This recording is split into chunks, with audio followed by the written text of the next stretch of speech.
আজকে আপনাদের সাথে মুরগি দিয়ে ডাল দিয়ে কিভাবে রান্না করি সেটাই শেয়ার করব। ফুল ভিডিওটা দেখতে থাকুন। তো এখানে হচ্ছে আমি যেগুলা লাগবে আর কি পেঁয়াজ রসুন সেগুলা সুন্দর করে কেটে নিয়েছি। আর এটা ছিল হচ্ছে এই যে মাংস, এটা সুন্দর করে ধুয়ে নিয়েছি। আর এই যে রান্না করব মুগ ডালের সাথে, আর মুগ ডালের সাথে কিন্তু দেশি মুরগির মাংস রান্না করলে বেশ মজা লাগে। ব্রয়লার মুরগিও রান্না করলে ভালো লাগে, তবে দেশি মুরগি রান্না করলে আমার কাছে বেশি ভালো লাগে। তো এদিকে হচ্ছে আমি ডালটা সুন্দর করে ভেজে নিয়েছিলাম। ভেজে তো ভাবি হচ্ছে আমার মশলাগুলো সুন্দর করে বেটে দিয়েছিল শিলপাটাতে বেটে রান্না করলে আমার কাছে টেস্টটা খুব ভালো লাগে। এদিকে তেলটা গরম হয়ে এলে আমি পেঁয়াজটা দিয়ে নিচ্ছি। এখানে গোটা পেঁয়াজই আমি ইউজ করি। এটাকে হচ্ছে হালকা ভাবে ব্রাউন করে ভেজে নিব, মানে পেঁয়াজের কাঁচা যে একটা ব্যাড স্মেল আছে এইটা দূর হওয়ার জন্য। এরপর এখানে একে একে বাটা মশলাগুলো আমি ইউজ করব। তো এখানে দিয়ে নিয়েছিলাম হচ্ছে আদা আর রসুন বাটা। তো এবার এর ভেতরে দিয়েছিলাম জিরা বাটা, মরিচ বাটা, আরো কি কি ছিল অ্যাকচুয়ালি আমি আর খেয়াল নাই। এটাকে হচ্ছে কিছুক্ষণ নেড়েচেড়ে নেওয়ার পর এর ভেতরে পানি দিয়ে নেব। আর এই পানিটাই অ্যাড করলে হয় কি, মানে মশলাটা তেমন একটা পুড়ে যায় না। পানি দেওয়ার পর এখানে হচ্ছে হলুদ আর আমি লবণ দিয়ে নিয়েছিলাম। আর এই মশলাকে হচ্ছে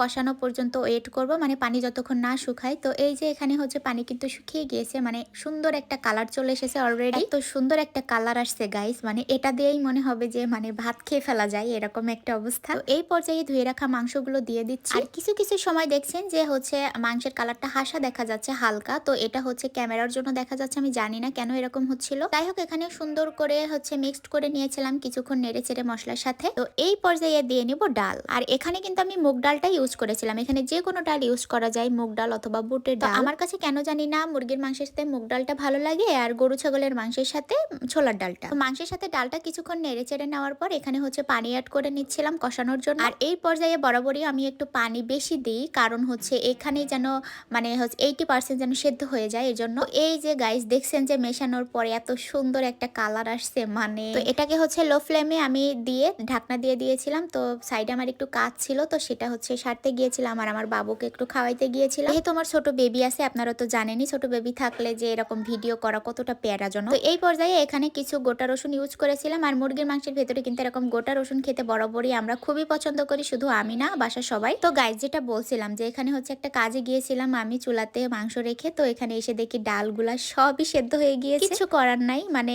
দেখে খুব খারাপ লাগছিল। এখানে গোটা গোটা থাকলে আর কি ভালো লাগে ডালটা, এজন্য আমি আর বেশিক্ষণ জাল দিলাম না। তো এখানে গরম পানি অল্প একটু অ্যাড করে নিলাম, যেহেতু মাংস আর ডাল সবকিছু সেদ্ধ হয়ে গিয়েছে। যেহেতু আমি ঝোল রাখবো না, ভুনা ভুনা করবো, এই জন্য অল্প একটু পানি দিয়েছিলাম। এই যে গাইস আমার মাংসের ফাইনাল ভিডিওটা কার কার কাছে কেমন লাগলো অবশ্যই কিন্তু কমেন্টে জানাবেন।